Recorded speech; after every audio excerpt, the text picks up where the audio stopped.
setiap pejabat publik itu melaksanakan peraturan perundang-undangan.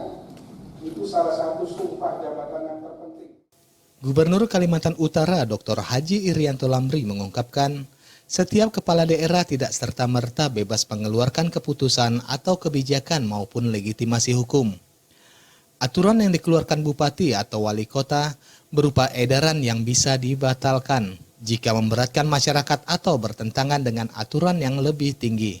Begitu juga peraturan atau keputusan gubernur apapun bentuknya dapat dibatalkan oleh presiden atau oleh Menteri Dalam Negeri yang mewakili kewenangan presiden. Hal demikian disampaikan Gubernur saat meluncurkan program bantuan rapid test bagi calon pelajar, santri dan mahasiswa asal Kalimantan Utara di ruang pertemuan RSUD Tarakan. Hal tersebut sesuai dengan kewenangan yang diberikan pemerintah Indonesia kepada Gubernur dalam kedudukannya sebagai perwakilan pemerintah pusat di daerah untuk menegur atau mengingatkan kepada bupati maupun wali kota jika surat edaran atau peraturan daerah yang dikeluarkan melanggar aturan di atasnya atau tidak sesuai dengan kehendak rakyatnya. Memberikan surat kepada Bupati Bulungan dan Wali Kota Tarakan agar menghapus ketentuan itu karena bertentangan dengan aturan hukum di atasnya, baik undang-undang tentang pajak dan distribusi daerah maupun tentang keuangan negara. Irianto mencontohkan keluarnya edaran penerapan PSBB di Tarakan. Jika penerapan ini menjadi masalah bagi masyarakat Tarakan, maka bisa dibatalkan.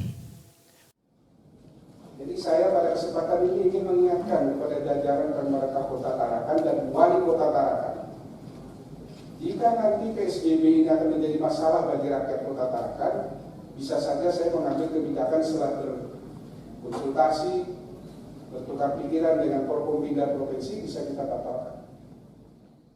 Begitupun halnya yang dianggap melangkahi kaidah hukum adalah penerapan tarif rapid test bagi warga yang dinilai membebani.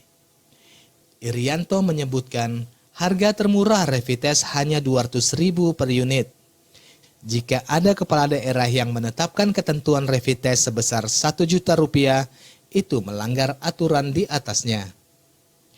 Untuk mengurangi beban warga Kaltara, Gubernur meminta laporan terperinci atas seluruh bantuan rapid test dari pemerintah pusat.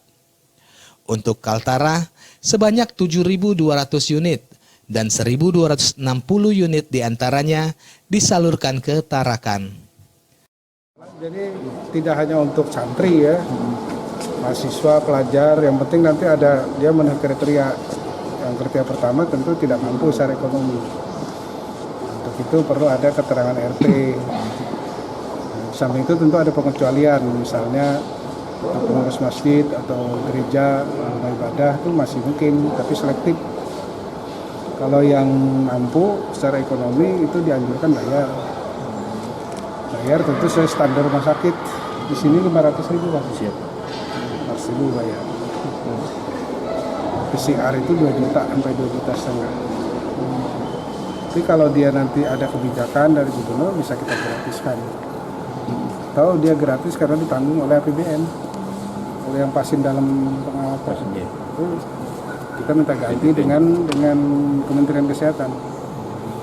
Nanti akan kita terbitkan keputusan gubernur karena itu kan akan kita pertanggungjawabkan. Jadi tadinya kita baru dapat 1.000, sekarang udah ada 3.000 rapid test. Untuk yang dari kabupaten kota kemarin Bulungan, nanti itu Tarakan, nanti Malinau, Nunukan, PTT itu dia bisa melapor atau koordinasi langsung dengan dinas kesehatan setempat. Rapid testnya akan kita salurkan ke sana secara sesuai ketentuan yang berlaku. Jadi rapid testnya dari Pemprov. 200.000 satu itu ya. Ya, 280 ribuan ya. Satu rapid test. 280 saya salah, 200.000 aja sih. Berarti taruhlah 300.000 misalnya. Itu kalau 5.000 kan 1,5 miliar. Itu baru ini belum lagi untuk apa yang kelengkapan lain. Makanya ditaruh harga 450 sampai 350 sampai 500 itu wajar aja. Tapi kalau 1 juta kemahalan. Selain itu, Gubernur juga menyalurkan bantuan 200 masker per rumah ibadah kepada pengurus rumah ibadah se-Kalimantan Utara. Masjid Nurul Falah Intraka Juwata Permai, Masjid Darul Faizin Simpang 3 Karanganyar, Jemaat Bethlehem Kampung Baru. Dipersilakan Gereja Toraja Jemaat Elim Juwata Laut. Dari Kota Tarakan, Kenneth Helmi Harahap, Kaltara TV. Masjid Jabal Rahmah Pasir Putih.